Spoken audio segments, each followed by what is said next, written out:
Hello, everybody. Welcome to the July 11th, 2025 Lunch with the Mayor. I am sorry that I am now 13 minutes late. And obviously, things are not working today. I don't know if I just have a curse on my computer or on this office or what the deal is, but holy cow, I just cannot get things to work correctly, and I don't know what it is. So maybe I'm just being too cheap and trying to find the cheap options. I don't know what it is. But anyways, long story short is welcome to Lunch with the Mayor. I'm Mayor Ryan Daniel, City of Columbia City. If you are watching on, or if you are watching later on YouTube, just know that you can contact me as always, rdaniel at columbiacity.net. You can contact me at 260-248-5111. You can contact me on my social media pages at Mayor Ryan L. Daniel, or you can contact the city directly at the City of Columbia City, Indiana government Facebook page. So I think everything looks to be running, as good as it can right now without running through a different program. So I'm going to go ahead and jump into the different projects and updates that are happening. As always, if you have questions regarding what's happening in the city, if you have questions about certain projects, feel free to ask me those things, and I'd be happy to answer those. I'm gonna hope I'm gonna hope that we get through this whole thing without something dying or the camera dying or the microphone dying or something like that. So, as you can see, I'm not super optimistic. So, anyways, okay, we're gonna dive right in. So, recap of past issues or past projects. First one is Eagle Park Phase 1A. So, again, this is the skate park, the pickleball courts, the family swing set, things like that. And generally, we're done, is the answer to the question. This probably will be the last update that we will do regarding Eagle Park Phase 1A.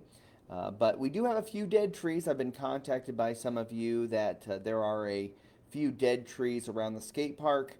We know that they will be replaced. They are under warranty, and so those will be replaced. But generally speaking, the project is basically done. We have grass that's planted. We have, obviously, the skate park is completed. The warranty work that was going to be done on the pickleball courts is completed. So, generally speaking, Eagle Park Phase 1A is complete. And so it's been a long time getting to that point of saying that it's complete, but it is complete, minus the dead trees that we have to have replaced under warranty. So that's Eagle Park Phase 1A.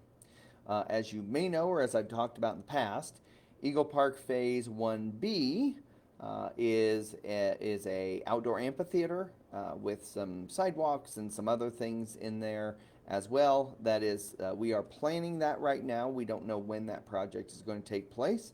My hope is, I say my hope, my hope is that that will be completed by maybe summer of 27. That is kind of the goal right now. So again, all of that construction was paid for either by grant or by, will be paid for either by grant or private donation or the food and beverage tax that we had passed in order to build Eagle Park. So the majority of Phase 1A was also paid for by grant and by the food and beverage tax as well. There were a few dollars that came from like our cumulative funds, but generally speaking, the vast majority of the funding came from a $600 and some thousand grant from the Indiana DNR, which was from the Federal Park Service. So that was the Land and Water Conservation Grant, and then the food and beverage tax kind of supplemented the rest of that. So that's Eagle Park.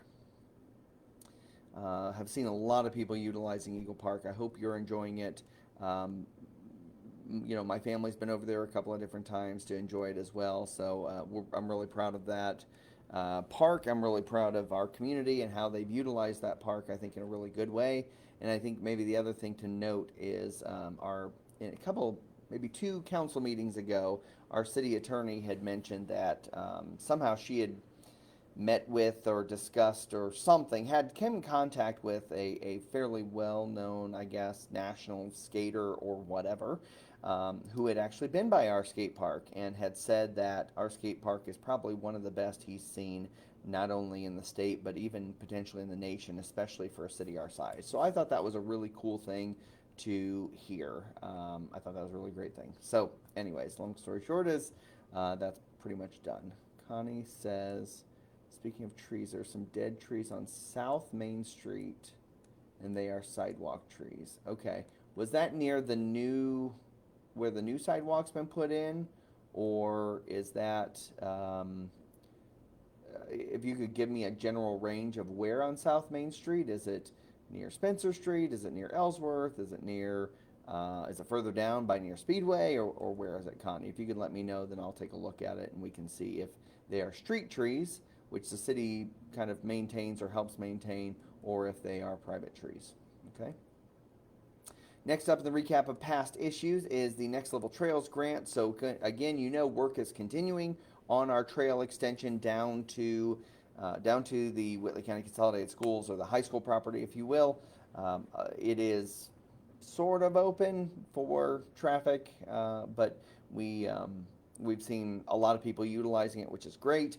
I said from the beginning we want to have it open prior to school starting. We believe that that is, I mean, it's pretty much the case already, but we do have like a crossover on Main Street that we have to do. We have a couple of different things along the way we have to get taken care of. But generally speaking, the trail is progressing fairly well.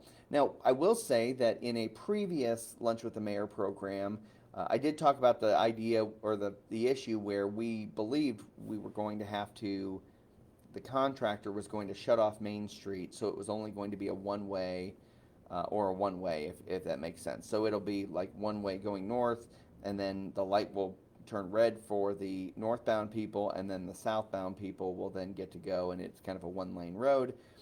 We have reconfigured that plan, and the contractor is not going to be doing that anymore. So there may be some intermittent issues there, but generally speaking, that route should remain open to two-way traffic with some minor bumps in there just to make sure that we can do the pedestrian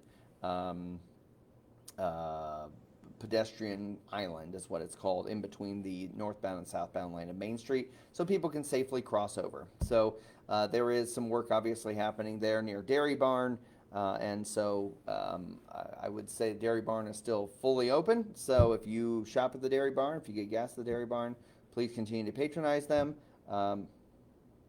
Patronize, I think that's right. Be a patron of the gas station there, of the Dairy Barn. So help that stay open. So thank you, Jeremy. Jeremy says the new trail is really nice, especially the bridge. Connie says it's the trees in front of Horizon Bank and the law office. Okay, I'll have our staff take a look at those. Those are definitely street trees for sure. So Christopher asks, is the trails grant funded to complete the project? I'm asking because of the publicity of the state budget nixing all our trail funds. Good question, Christopher. All of our grant funds are reserved for this project, so we don't have to worry about the state clawing back those dollars. The only thing we've ran into, just to be candid with you, the only thing we've really ran into an issue with on the trail has been the railroad crossing. So ultimately, or originally, I would say, we had a plan of action for the railroad crossing. The railroad had not gotten back with us, but they kind of gave us the general okay. And then they came back with the official okay, and the price tag was $500,000, which was not in our budget. So we went back to them and said, that's not workable. Let's figure out a different plan. So between our engineers and the city and the railroad, we're working on a solution to that where it's not $500,000 to cross the railroad. It's the nice way I can say this is that what I've learned as mayor is that in the hierarchy there is God, and then the railroads, and then basically everybody else under that. So the railroads are quick to remind municipalities, cities, towns, counties, etc., that they were here first, and our roads cross their railroad tracks, not the opposite way. So that kind of gives you the perspective where we have to work with a railroad. There has to be an ADA crossing. There has to be some way for this grant. There has to be an ability to cross those railroads. We are trying to work with creativity to find the best way to do that in a safe manner that protects our citizens and kids, etc., but doesn't cost us $500,000 to do that. So that is, I think, the short answer to that. Well, it's maybe a long question, a long answer to that. So, okay, Kelly, I'm going to try to get to all of your points here. So, a lot of comments coming in. Thanks, everybody. Great. I'm glad you've enjoyed the new trail. That's great. Is the new gravel trail going from Short Street to the Blue River Trail public? Yes. I think if it's the one I'm thinking of, it goes by the. I think if it's the one that goes by the water tower, then I think the answer is yes. So I think the answer is yes. If it's a different one you're thinking of than what I just described, going right near the water tower, let me know and I can figure that out. So something he's done about the four-way stop there at Frontage Road 109. I completely agree, Scott. The four-way stop at Frontage Road 109 has been looked at by INDOT. That is an INDOT, Indiana Department of Transportation intersection. That the reason is because 109 actually crosses, or 109 is the main part of that intersection with Frontage Road and Plaza Drive coming on both sides. So here's the answer. Here's maybe the answer I can give you about that intersection. Three or so years ago, INDOT called a meeting. INDOT Central Office, Indianapolis, called a meeting at that intersection with the city and with Fort Wayne Regional Office, INDOT Regional Office, at that intersection to talk about what could be done because the amount of accidents there continues to grow. Or continued to grow at that time. And so we met at the location, and they were talking about, well, we'd like to do this, or we'd like to do this, or would this work? And I kind of stopped them, and I said, hey, listen, guys, we need to do something with this intersection, but I will tell you that no matter what you do, you have to fix US 30 first. And the reason is because no matter what you do, how close it is in proximity to US 30, there is no way in which they won't have backups onto US 30. And thankfully, Fort Wayne Regional Office said, the mayor's exactly right, we have to fix US 30 prior to doing anything on that intersection because the sheer amount of traffic coming in at that 109 Plaza Drive Frontage Road intersection there north of 30 will back up onto 30, and it will create additional issues there, which is why you have the stop sign instead of a traffic light. I have advocated there for a roundabout. I know not everybody likes roundabouts, but it makes sense to keep traffic moving. But there's no, in fact, INDOT actually brought that up before I did. But again, there's no way you can do it until US 30 is fixed because of how close Frontage Road, Plaza Drive, 109 intersection there is to US 30. It's too close. So that's the best answer I can give you, Scott. I understand something needs to be done. INDOT has racked their brain. I've racked my brain. I don't know that there's a way to do that until US 30 is addressed. So not a great answer, but that's the best I can do. So Gregory says, keeps jumping every time. So roads are being ripped out and paved. I just noticed when I was riding my bicycle. Yes, there is a lot of roads that are being repaved. I will get to that information here shortly. So stick around, Gregory. Thank you asking. I'm doing good. I'm doing good. Lots of things happening right now. Just trying to keep my sanity as always.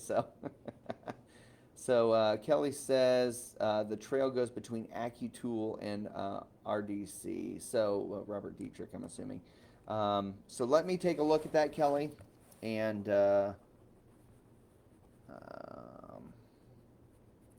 I will look at that gravel trail and see if that's ours or if that's someone else's trail. Okay?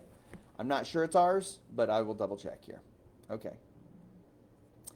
Yes, the intersection. So Jeremy says the intersection 109 and Frontage Road Plaza Drive is bad. Yes, we all know that. I've seen people not stop at all. Yes. Going 40 plus miles an hour. Yes.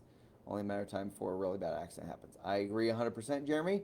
I wish I could control people's actions when it comes to that mechanism, when it comes to traveling, and I would have a heck of a lot less things for my police officers to do, and a heck of a safer community. But you're right, it is an issue, and I'm trying my best to work with NDOT to figure out a solution. So, when is the overpass going to be done on 30? We don't know that answer right now. US 30, they have let the projects over in Allen County for Kramer Road and Flaw Road and O'Day Road. I think they're closing Stall Hut Road. Those have been let, meaning in NDOT speak, those have kind of been bid out. As I understand, the project actually came in below the engineer's estimate, which I think is a positive thing for us. And so they are working on, I guess, a timeline for that project. And then we'll end up having the next project, which will include the Butt Road area in Allen County, County Line Road, 700 East, and then 600 East will be the next group of projects for US 30. The Pell study, it's because that's next on my list, so I'll go ahead and just jump into that. The Pell study, the Planning and Environmental Linkage study of US 30, is now publicly available at propelus30.com. If you want to go see what the future of US 30 could be, go take a look at propelus30.com after lunch with the mayor. And go take a look at it, because it does have the finalized study. It has a couple of different concepts it's suggesting, not only for Columbia City, but through the whole US 30 corridor. You want to go to the US 30 East section, not the US 30 West section. If you want to look about Columbia City or the future kind of projects in this area. But you can look up, obviously, both sides to see kind of what the totality of the plan looks like, or at the very least, what options are on the table. I will say the Pell study did not say, here is what we're going to do, but instead say, here are a couple options to make US 30 better, safer, etc., etc. So that's the best I can answer on that right now. Are you going to talk about the old jail? So Carly says, are you going to talk about the old jail? I'd like to know what the plans for this building are. I've heard anything from an indoor park, then heard the police moving there. How much renovation are needed at the old building to meet the city's needs for that building? Great question, Carly. I will say that is actually on my agenda next. So it's like you guys are reading my agenda here, which is great, which is fantastic. So the former Whately County Jail. So I will say that we did do some planning to see what we could do with it, with a feasibility study, if you will. And the feasibility study looked at really 4 components to that building. The first component of that was a police station in the former, or is a police station in the former sheriff's department, if you will. So it would handle, our officers, and I think there's a shooting range in there, and offices and restrooms and record retention and all that kind of stuff. So that would be the northwest portion of the building, would be the police department. The northeast portion of the building was,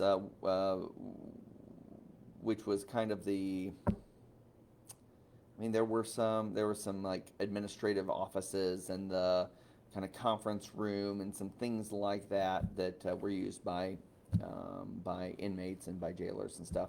But that area we're looking at for entrepreneurship, meaning that small business development of sorts, whether it's somebody needs just a small office with a computer and a phone, or they just need a place that they can kind of call their residence or their home, not their home residence as in living there, but their business's home, if you will. So we looked at, we looked at what that would look like, and then the third component would be the backside of the jail, and that is kind of an indoor playground, quality of life amenity that would allow for those winter months for individuals to go and, with families or whatever, to go enjoy a playground indoors, climate controlled, all that kind of good stuff, with the idea that, 10, 15 years ago, every fast food restaurant in Columbia City had a play place that they take their kids to in the middle of winter when it's 10 degrees out and blowing snow, and those places are gone. So having a place where kids can blow off steam, where mom or dad can bring their kids to enjoy some exercise, if you will, things like that. That's kind of what we're looking at for that back part. And then down below in the basement, some records retention. This is the fourth component: records retention space, maybe workout, a little bit of a workout facility, not like a low end workout facility for our city employees or for our police officers or things like that. So again, that's kind of the components that we are looking at for the old jail. Generally speaking, I will just be very candid in saying we did the feasibility study, and then we had the financial component attached to that feasibility study. The financial data, not really in our favor, not looking real promising, to be honest with you. And then to compound on top of the actual dollar figure that would cost to do that in some way, shape, or form, and that, again, some slight renovations for police department, and then renovations, especially the concrete of the jail property. I'm sorry, I'm looking up because my screen is above the camera, so if that looks weird, I'm sorry. Anyways, the renovation of the building, the HVAC system that would be needed, some things like that. The numbers are not super exciting. And then you add on and compound on top of that the changes to the property tax system that the legislature enacted this year that will take effect really in the next budget year, starting next year. And we're kind of we don't know where we're going to be from a revenue standpoint next year. It kind of makes it pretty murky and cloudy right now, just to be, again, candid with you. So we haven't made any final decisions on whether we're going to do the project, not do the project, delay the project, what we're going to do. But once we make that decision, obviously it'll be done in a public meeting, and and we'll talk about it more publicly about that. But that's kind of where we're at. It's the best I can answer to you right now. So Scott, thank you for for your kindness. Appreciate that. Okay, what's going on with Bob Evans? I don't know. That's a great question. Okay, I do have a message on there that says that I'm very hard to hear. I don't know if everybody is having a hard time hearing me or not. So if you are, please put in the comments so that I can. I saw you, Rob. That you said it's hard to hear. If others are having a hard time hearing, I can turn the microphone up more if you'd like. So, what's going on with the Bob Evans building? I don't know.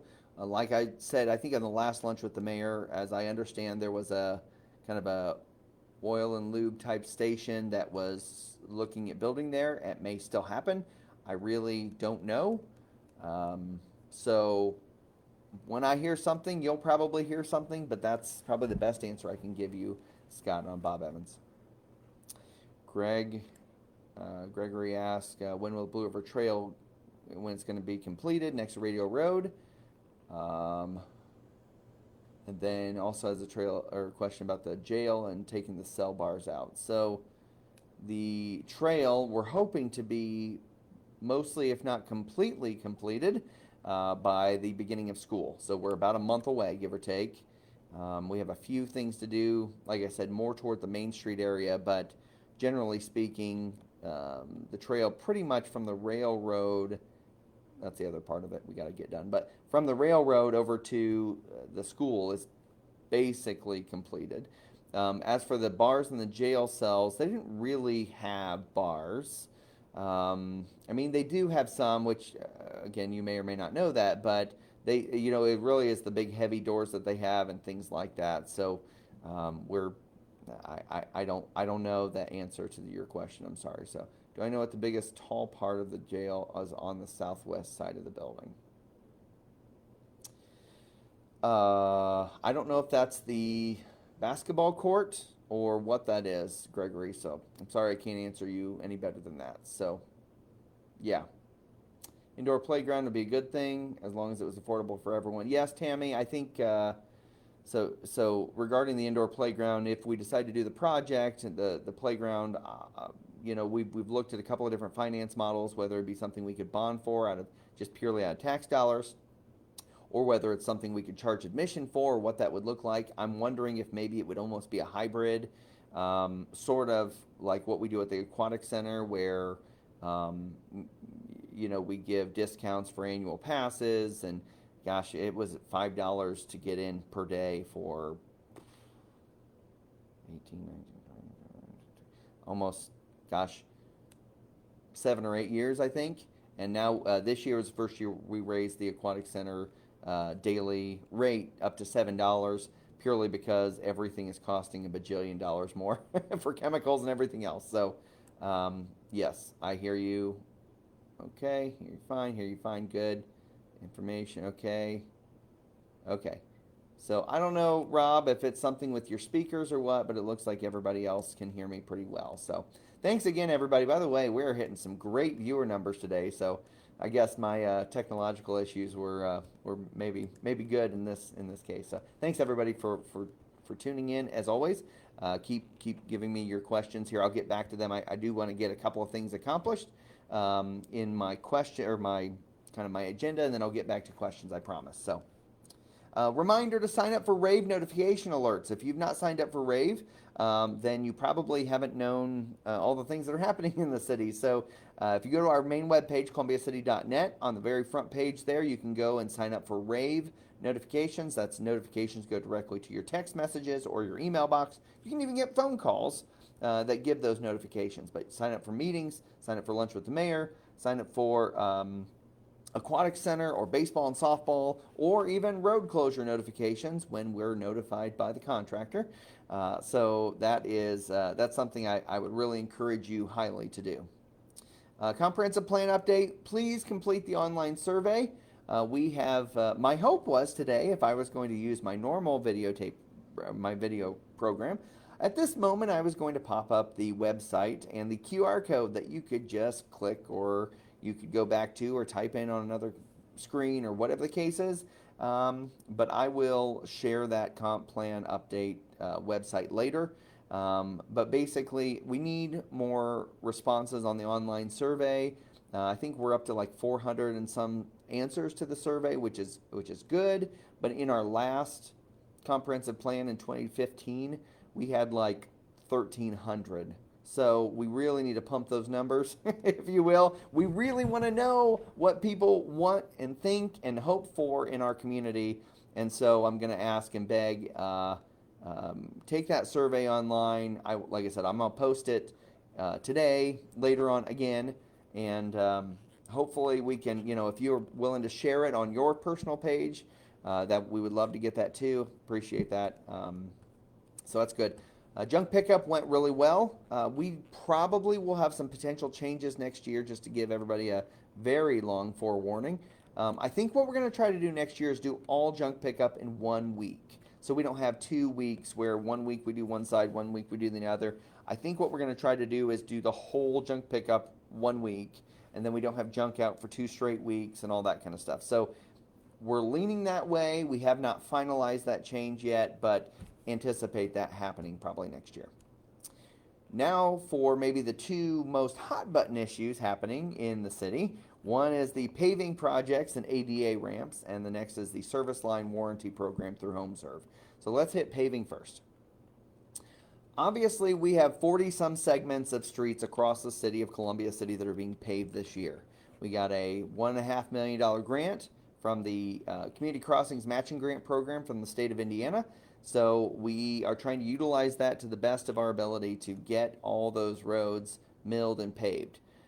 We did this actually 2 years ago, where we did miscellaneous pavings around the city as well. The difference this year, and why there's been a fair amount of headaches, has really been twofold. Number one, I've not been very happy with the communication of our contractor. We have explained this to them, and I think it's getting a little better. I've gotten a lot more rave notifications about streets that are being closed for milling or paving this week than I did last week, for sure. But long story short is, I think communication has been a problem, and we're trying to work to get that fixed. So from the city and from myself, I apologize for the lack of communication that's happened from the contractor to residents, to businesses, etc. We are trying really hard to tighten that up. We are trying to pull the levers, if you will, to try to get that taken care of. So, But the second thing that's been different about this project is that we have a lot of heavily traveled roads that are on this list. So, Line Street, for instance, is a heavily traveled road, and it's paving everything from North Street all the way to Van Buren. So it's a long stretch of land, or long stretch of street, um, long stretch of street that obviously has to be milled and has to be paved. We also had the ADA ramps that we were doing across the city. Countryside Drive is being milled and paved. Actually, I think it may be being paved maybe as we speak right now at this very moment.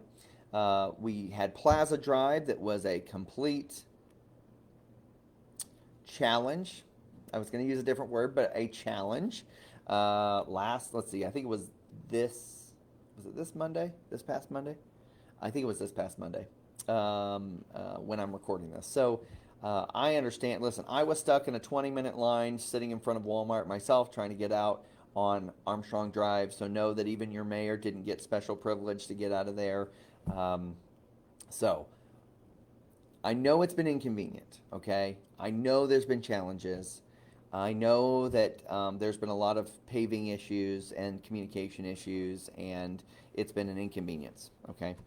But I have good news, and that is number one, the obvious good news is that we will have large segments of Columbia City that will be repaved, smooth asphalt for many years to come, okay?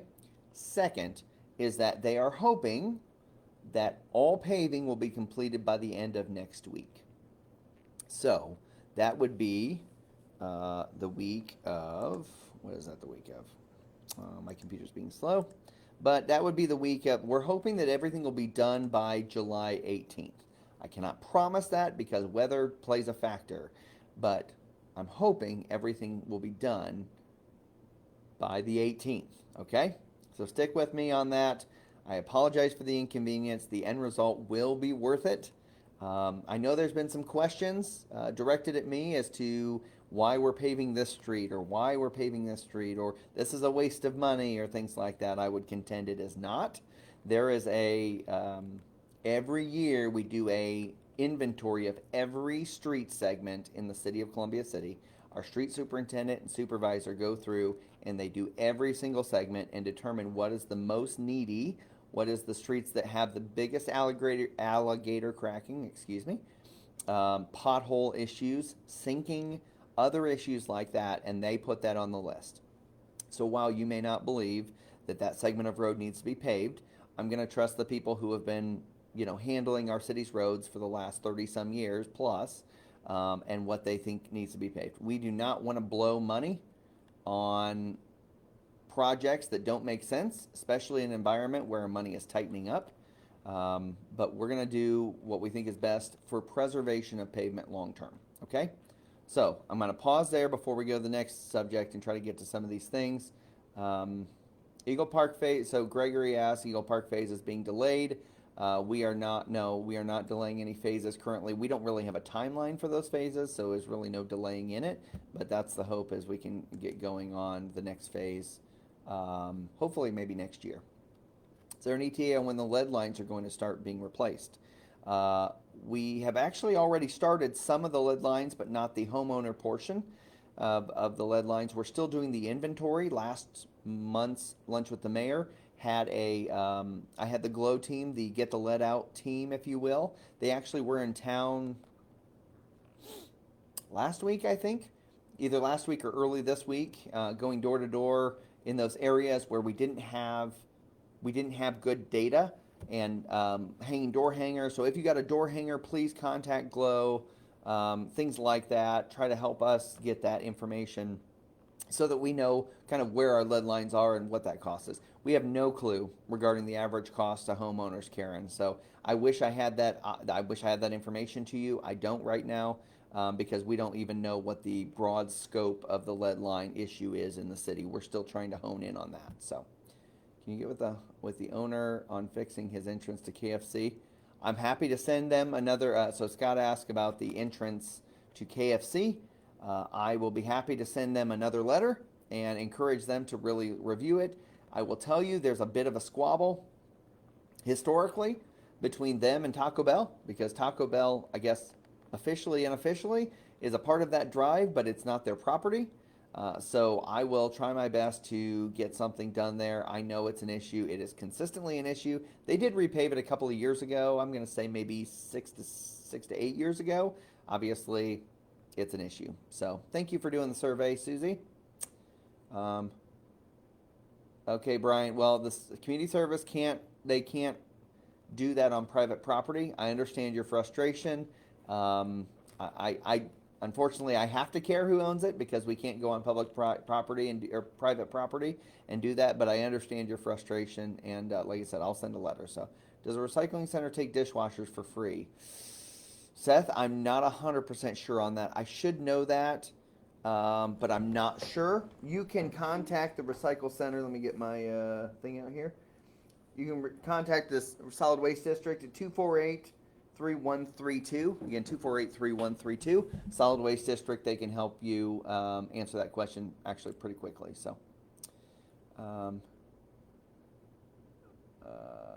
yeah, I understand that completely regarding the KFC Taco Bell drive. I get you. Is there a city drop off for brush trimmings and such? Paul, there is not a drop off there's not a city drop off point for brush trimmings. If you have, we do limb pickup once a month throughout most of summer and into the fall before leaf season begins. So if you do have, trimming projects or things like that, you can put that out for limb and brush pickup, if you will. We have a lot of that information on our city website, columbiacity.net. You can get some of your answers there. And if you don't know if that doesn't answer your questions, feel free to call my assistant, 260-248-5111, and she can hopefully answer those questions. Or you can call the street superintendent or the street department as well. Heading south on 9, so Seth says, when heading south on 9 by Star Tire, construction shifts lanes over due to the trail. There's a large manhole that's hard to dodge if traffic is coming. Any chance I could throw a piece of steel over it? I can check, Seth, regarding that manhole. I'm not sure, since there's not an actual hole, if you will. I'm not sure if they would be willing to do that purely because it creates another potential barrier. I know it's kind of, 6 to 1, half dozen the other kind of a thing. So I get what you're saying there. I'll make a note of it and see what we can do. But I can't promise, so I'll see if that's even an option. Okay. Why would they pave during the 4-H fair? Doesn't seem like a great idea. So they actually should have been completed prior to the 4-H fair. My understanding is that they, so that's another communication thing. So we told them last week, we asked them to pull off Countryside Drive I'm going to say maybe Wednesday afternoon, and said, hey, will you go mill Park Street near the 4-H fairgrounds, because we know 4-H fair is coming up. We know you're not going to pave. We don't want you to pave during that time frame. They said cool, so they went and milled it, and I thought we were good to go. They said they're going to wait and come back after the 4-H fair and pave. That did not happen. So apparently they have a couple of different kinds of pavers. One paver they use specifically for cul-de-sacs. So they were planning on doing the cul-de-sacs and some of those things that was in the plan. And that ended up not happening because that paver went down. So they said, hey, can we go and pave Park Street on, I'm going to say Monday or Tuesday of this week. And I think our street department basically said, you need to go talk to 4-H to find out if that's even possible. So they went and talked to the maintenance director or something like that of the 4-H fair. They gave the okay, saying that the majority of the projects are coming in on Thursday. So that would have been yesterday. So as long as they can get the paving done on, I think it was Tuesday, get the paving done, then we should be good to go and shouldn't be a problem. So my understanding is they got all the paving done on Park Street that day. I think they moved over to Walnut Street after that. But I get it completely. It was not in the plan, Tam, but it was. Uh, they shifted schedule. They got okays from the 4-H people, so as long as it got done, I guess I don't think it created too big of an issue for people. At least I haven't heard that it's created a big issue for people. So maybe I just didn't hear. So Sandy says people complain about road work, but so appreciative and happy that when done is much better. Good. I appreciate that. Yep. Thank you. Thank you. Gorgeous ladies of wrestling is not what glow means. Glow is GLO. Get the lead out. Thank you, Alan, for that comic relief. So Park Street is complete. Greg says Park Street's complete. They did a good job. Love riding my bike. It's so smooth. That's great. Thank you for that. Jenny says State Road 9 and Frontage Road, is that county or city? It's a dangerous intersection when turn and crossing many lanes and heading toward Kroger. Any way to make that intersection safer? Great question, Jenny. It is neither. It is not the cities and not the counties. It is the Indiana Department of Transportation's. So because it is State Road 9 there, the intersection in and of itself, because the intersection is on State Road 9, is actually INDOT's intersection. So again, this is one of those areas where I've advocated if there's any way that we could do a roundabout or something that keeps traffic moving in an appropriate direction. I will tell you, I'm not a huge roundabout fan, but I will tell you in heavily trafficked areas to keep traffic moving, it makes a lot of sense. Doesn't matter. Long story short is that, again, same situation. Same situation is that US 30, because of its proximity to US 30, they're not going to do anything until they do the overhaul of US 30. So I know it's a dangerous intersection. It gets more dangerous every year because of the fact that there's so much traffic going through there. But they don't have any answers, just like they don't have answers on Frontage Road, Plaza Drive, and 109. So I wish I had a better answer to that, Jenny. We try to keep our officers going in those areas just to try to patrol stuff. We have officers on 30 a fair amount of times. There's only so much we can do, but I appreciate it, and I agree with you. It is a challenge for sure. So, Park Street by the fairgrounds is paved and done. Great, thank you, Christopher. Okay, so while we have a pause in the comments, I'm going to get back to my agenda. If you have other questions, feel free to shoot them on there. I think this has been a pretty productive one, even though I wasn't expecting that. So thanks, everybody. Appreciate all of our viewers and all the people that are commenting right now. Okay, service line warranty program. So I know we've gotten a little bit of we've got a little bit of pushback, and I understand it completely. The service line warranty program is a program that was approved in a city council meeting earlier this year, I believe. It's a program where it's endorsed by the National League of Cities across the whole country. A lot of cities and towns across the country utilize this service. Basically, it's just an additional warranty program. So the best way I can describe it is this. When you think about your street, okay, whatever street you live on, Main Street or Columbia Parkway or Elizabeth Street or Park Street or whatever, wherever you live, okay, typically your infrastructure, water, sewer, goes along those streets. So what happens is that our sewer line, so in the city of Columbia City, the sewer lines, the sewer mains are controlled by the city, and the connector pipes are controlled by the property owner. So the line that goes from your home to the main, to the sewer main, is the homeowner's property, okay? Water is different, where the water mains that go along the street are the cities, and we have a connector that goes up to the water meter. So the water meter and that connector are ours. That's to the main. On the other side of the meter, from the meter to the house, is the homeowner's responsibility because it's on private property, okay?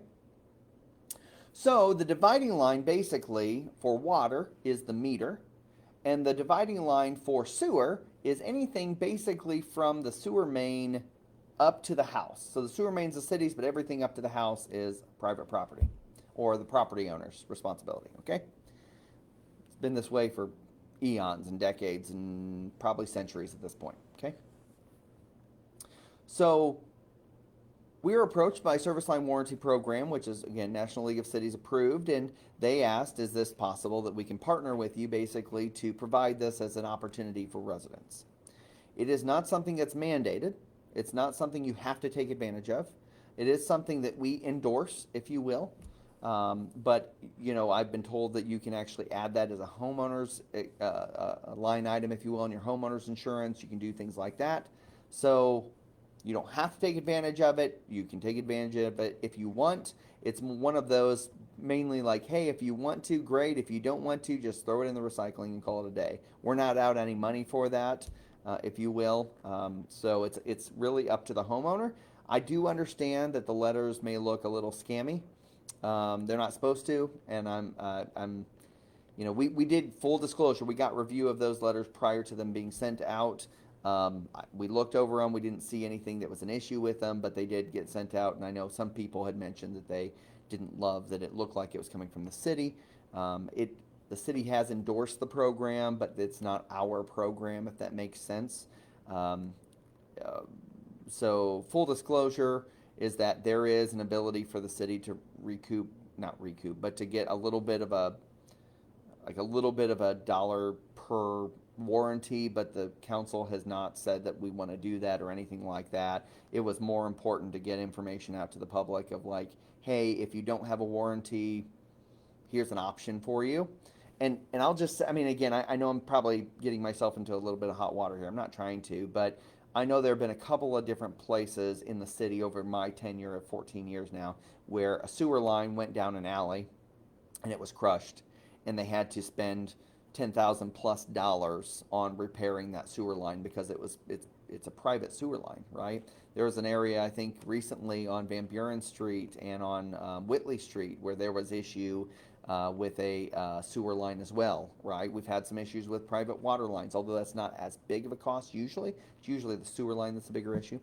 But nevertheless, the point is infrastructure underground is great until it breaks, and then you have to dig stuff up, whether that's a street, whether it's an alley, whether it's sidewalk or curb, whether it's a state road. That's really bad, by the way, cost-wise.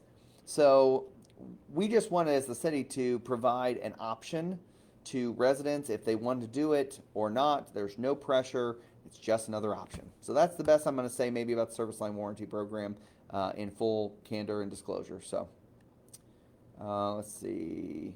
So Gregory says, doing well. It's sticky out. Just a reminder, Harrison Street is ripping out between Park and Walnut. Okay. Paving is nice, but it's turned our street into a racetrack. Rob, I'm sorry about that. That is the one issue with being repaved, is that sometimes people see that as an opportunity to just go faster. I know there was maybe a little bit of comments in a previous post about Chauncey Street and how we should repave Chauncey Street. It's really a mixed bag. You have residents on there that love the fact that the bricks are there, and they like that it slows down traffic because it's bumpy and all that kind of stuff. You have other people that would be perfectly fine with just repaving over top of it. I think there is historical value in it, but the last time we looked, which was in 14 or 13, we looked at the opportunity of either rebricking or paving or things like that. Of course, if you're going to tear up a street like that, you might as well put in good infrastructure underneath it. Curbs needed to be done, things like that. I think it ended up being like a $3 or $4 million project for that stretch of Chauncey Street. So we kind of put it on hold. We did we did some fixes here and there. But generally speaking, there's a fair amount of people living on Chauncey Street that like the brick stuff. So anyways, okay. Thank you, Gregory. Thank you. Okay, a couple other issues that I've talked about in the past. I know we're over 1 o'clock, so thanks for sticking with me. I'm going to give you 8 minutes of my time back, 8 more minutes of the video, because I was at least 10 minutes late. So I guess I'll give you 10 minutes or whatever. But anyways, a couple of different things. We do have a new ordinance enforcement coordinator who has started work around the city, making the community safer, cleaner, etc. So his job is really just to kind of help work with people who maybe have ordinance issues before they get the mean letter of like you must, you have 10 days to abate this kind of a thing. We're trying to do a little bit more of a a nicer approach, if you will, and a better approach of saying, okay, hey, listen, this is an issue and it's been an issue for a while. Can we get this taken care of before we send you a mean, nasty gram, if you will, from the city? So, and again, that's all based on ordinances. So if you don't like the ordinance, you need to talk to your city council member, because the ordinances are basically legislation brought by the legislative branch, which is the Common Council. So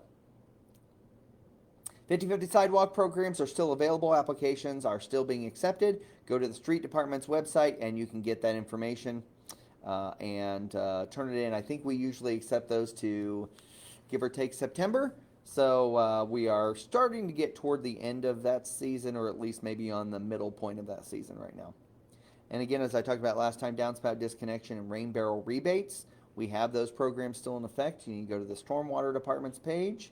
Russell and Evelyn Fall is still open daily. Of course, weather permitting right now as I talk. Weather looks like it's in decent shape. Obviously, if there's lightning, we have to close it. If there's a storm, we have to close it. If we have really low attendance because it's either cold or damp, or it's rained all day, or whatever the case is, sometimes we have to close it for that. We have had to close it for a code brown, if you will. We've had to close it for that in the past. Anyways, long story short is Russell and Evelyn Fall Aquatic Center, that's usually open until school begins. So get out and enjoy it. It's almost, like I said, we're actually a little more than halfway through summer already now. So I mentioned it last time, Trick or Treat will be on Halloween this year from 5 to 8 p.m. So October 31st, that is a Friday night. So a little different than we've done in the past. But the Board of Works decided that we will actually do it on Trick or Treat tonight. So City Scene newsletter is available on the city website. That's a quarterly newsletter we put out. So we're actually putting together, I think, the fall version of that as we speak right now. And in September, here's the big thing you need to know. We are going to be transitioning the live stream of city meetings onto YouTube rather than keeping them on Facebook. And the reason for that is because Facebook has gotten into this new habit of deleting videos. So we're going to move our City Council, Board of Works, Arts Commission, Housing Authority, Tree Board, Park Board, etc. over to YouTube in probably September, but not Lunch with the Mayor. We are not going to move Lunch with the Mayor over to YouTube. That will remain on Facebook. We will post the video on YouTube, but we're going to keep Lunch with the Mayor on Facebook. I think it's a different scenario, and it's more important to get directly with you than to just go through the YouTube channel. So we're going to be doing that. I just want to give you a forewarning. September, we're probably going to be making that transition. Okay? Couple last things before I get to calendar items. Here we go. So Paul says, can we report ordinance issues? Yes, you can report ordinance issues. You can call our city utilities at 260-248-5100, or you can contact our dispatch. I should know that number offhand, but I don't, so I will look it up real quick. You can call dispatch at 260-248-5123. That is our dispatch, so you can report ordinance issues there as well. James asked, are they going to give a heads up when they start paving? Didn't realize they were going to tear up roads outside our house. Got stuck not being able to leave. This is a perfect example, James, of the lack of communication that we have tried to stress to them, so I apologize for that. They are supposed to be notifying residents when they go and pave. So I will reiterate that they did not give a heads up. Did they? So my question to you, James, if you're still on, is to ask whether or not they did your milling yesterday, because I feel like I know where you live. I think they did milling yesterday in front of your house, but if not, let me know so that I can reiterate that to our project inspector. So work with our contractor. Okay. So, have you heard any plans for the old Walgreens building? I have not, Christopher. I know that it's for sale, but I have not heard anything of what they're actually going to be, what could go in there. I know they've had multiple people look at it, but I don't know past that. Okay. One more. Okay, sorry. You mentioned earlier around 40 different streets are going to be paved. Out of curiosity, how many total roads do we have in the city? Oh my goodness, you're going to make me stretch my brain here. Jeremy, I will try to get to your answer by the end of this. So yes, thank you, James. I will I will mention that to them and their lack of communication on your property. Yes, I made a note. I will talk to the contractor again about just stressing how important communication is with our residents. They are supposed to be communicating. Clearly, they're not doing that. That makes me pretty frustrated. I've tried really hard to communicate well with my residents, and that makes me very angry. So I'm going to work on that. Thanks, James. Sorry about that. I'm going to try really quickly to get an answer of some sort for you, Jeremy, on that. So,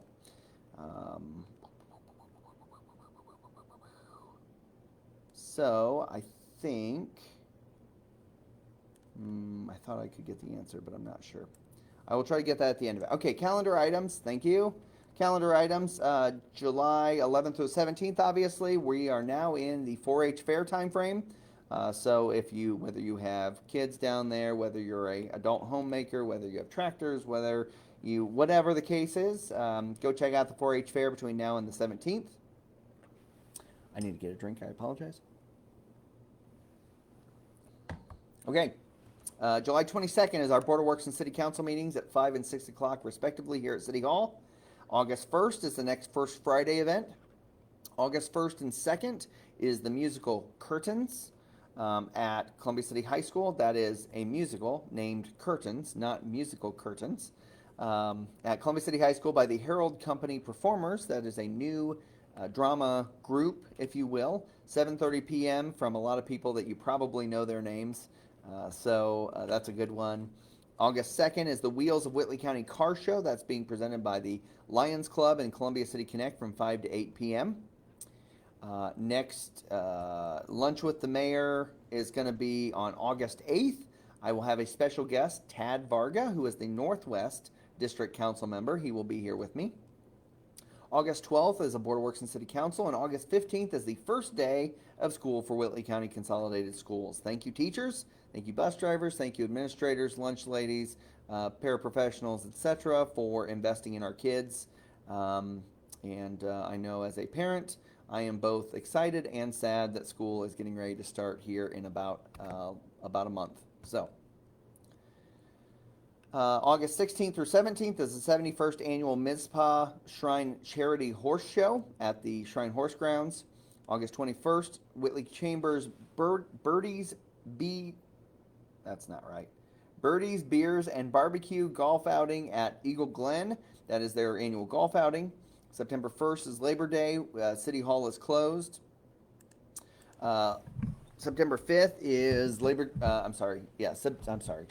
September 5th is another Lunch with the Mayor. September 5th is also First Friday and Movie on the Square. We are putting the details on that. Movie on the Square is always a partnership between Columbia City Connect and my office. So we are putting the kind of finishing touches on that.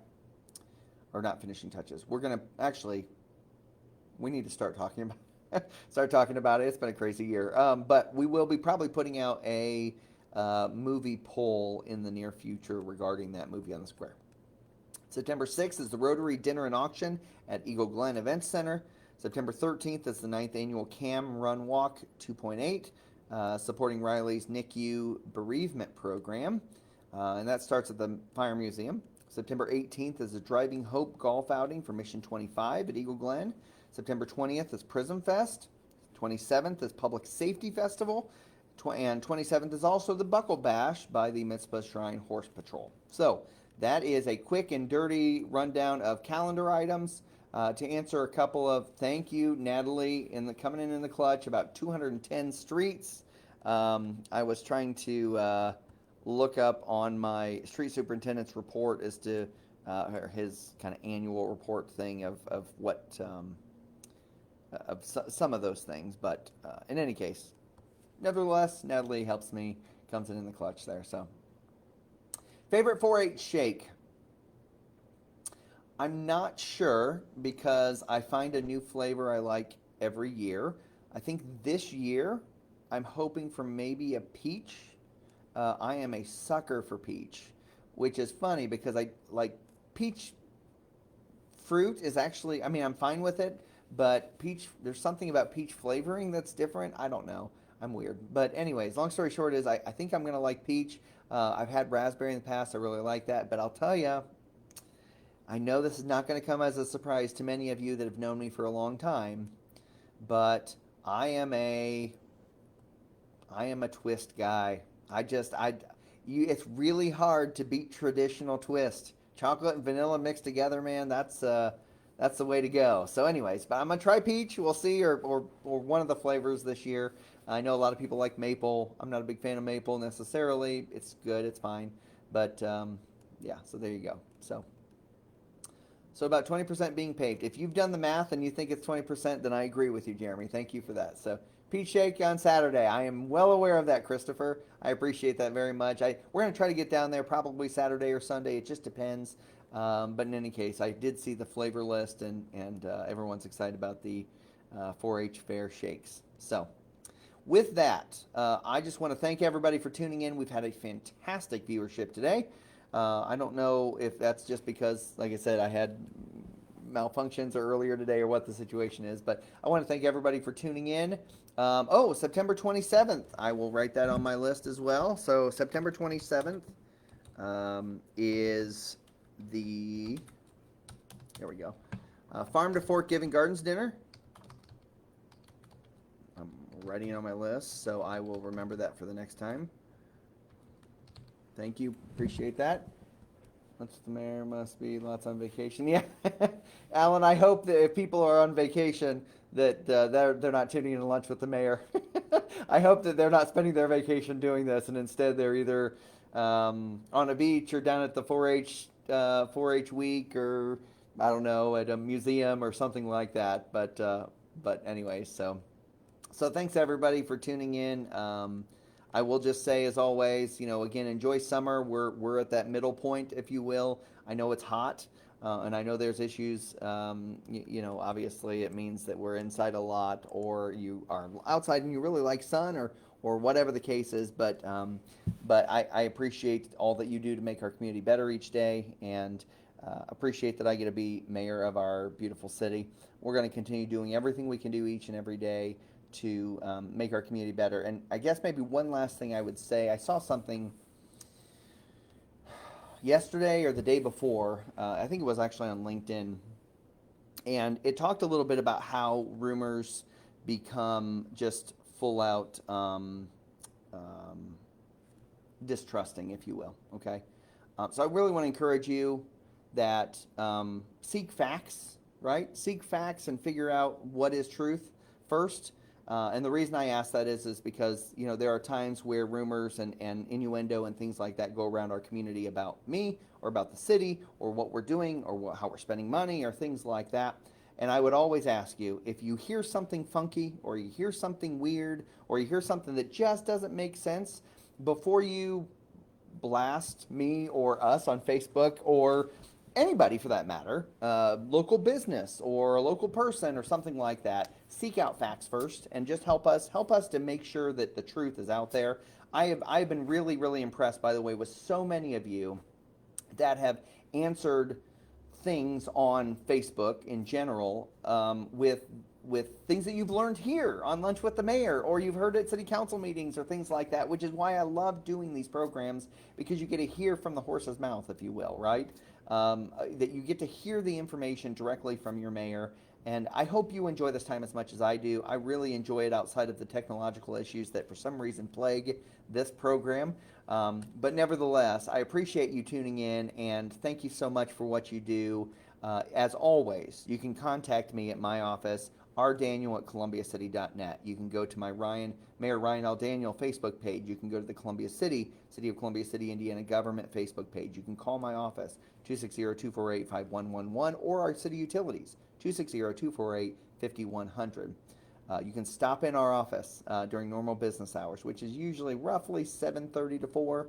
8 to 4 is probably safer. Appreciate all that you are. Appreciate that you choose to be a part of Columbia City. Thank you for allowing me to lead our community consistently day in and day out. Have a wonderful rest of summer. And again, I will see you at the next Lunch with the Mayor on August 8th at noon, hopefully, with special guest Tad Varga. We'll see you later. Bye-bye, everybody.